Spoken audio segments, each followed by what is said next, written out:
ज्योतिरादित्य सिंधिया जो कांग्रेस के बड़े नेता रहे, लेकिन अब उन्होंने कांग्रेस को अलविदा कह बीजेपी का दामन थाम लिया है।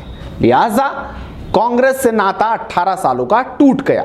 राहुल गांधी, ज्योतिरादित्य सिंधिया की तस्वीरें बहुत देखने को मिली। इन दोनों का साथ चुनाव के दौरान देखने को मिला, लेकिन अब हालांकि इस पूरे घटनाक्रम के 24 घंटे बाद राहुल गांधी भी कुछ बोले हैं। उन्होंने भी अपनी जुबान खोली है, कुछ कहा है। वहीं कांग्रेस पार्टी ने उनके पार्टी छोड़ने के बाद जो कहा वो भी आपको दिखाने जा रहे हैं। लेकिन सबसे पहले आपको बता दें कि आखिरकार हुआ क्या।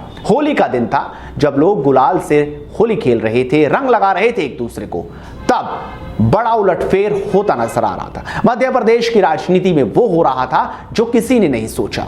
दोपहर का वक्त था। सबसे पहले सिंधिया अमित शाह से मिले, उसके बाद उन्होंने प्रधानमंत्री मोदी से मुलाकात की। फिर ट्वीट कर एक इस्तीफे की कॉपी पोस्ट कर दी गई।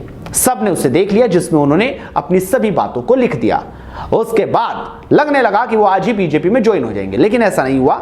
यानी कि वो कल बीजेपी में ज्वाइन नहीं हुए, आज बीजेपी का दामन उन्होंने थाम लिया। हालांकि मध्य प्रदेश में सरकार पूरी तरह से अस्थिर हो चुकी है। ऐसे में राहुल गांधी सामने आए, जुबान तो नहीं खोली, लेकिन ट्विटर पर उन्होंने अपनी उंगली जरूर चलाई।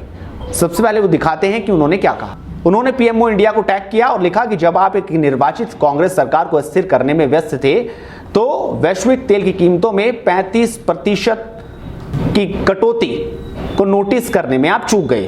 क्या आप पेट्रोल की कीमतों को 60 रुपए प्रति लीटर से कम करके भारतीयों को लाभ पहुंचा सकते हैं? रुकी हुई अर्थव्यवस्था को बढ़ावा देने में मदद करेंगे?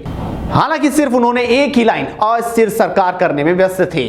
कांग्रेस पार्टी की लोकतांत्रिक तरीके से चुनी हुई सिर्फ यही लाइन बोली, लेकिन कांग्रेस पार्टी ने अपने ऑफिशियल ट्विटर अकाउंट से एक बड़ी बात लिखी। उन्होंने क्या कहा, यह भी आपको दिखा देते हैं। सिंधिया जी की 18 साल की राजनीति में कांग्रेस ने 17 साल सांसद बनाया, 2 बार केंद्रीय मंत्री बनाया, मुख्य सचेतक बनाया, राष्ट्रीय महासचिव बनाया, यूपी का प्रभारी बनाया, कार्य समिति सदस्य बनाया, चुनाव अभियान प्रमुख बनाया, 50+ टिकट, 9 मंत्री दिए, फिर भी मोदी शाह की शरण में। और नीचे ट्रस्ट की एक फोटो जिसमें दरार दिख रही है। तो आप समझ सकते हैं किस तरह से प्रतिक्रियाओं का दौर लगातार आ रहा है। वहीं ज्योतिरादित्य के रिश्तेदार ने भी फेसबुक पर एक बड़ा खुलासा कर दिया है। उन्होंने कहा कि सिंधिया कई महीनों से आलाकमान से मिलने का वक्त मांग रहे थे, लेकिन कोई वक्त मिला ही नहीं। समझ सकते आप किस तरीके से वो परेशान हो चुके थे, और 18 साल बाद उन्होंने पार्टी को अलविदा कह दिया। राहुल गांधी बोले जरूर, लेकिन सिंधिया का नाम आज लिया नहीं। देखना होगा आगे इस पर और क्या प्रतिक्रियाएं आती हैं। लगातार पल पल की अपडेट आपको देते रहेंगे। इस वीडियो को शेयर जरूर कीजिए और हेडलाइंस इंडिया को सब्सक्राइब कीजिए। नमस्कार।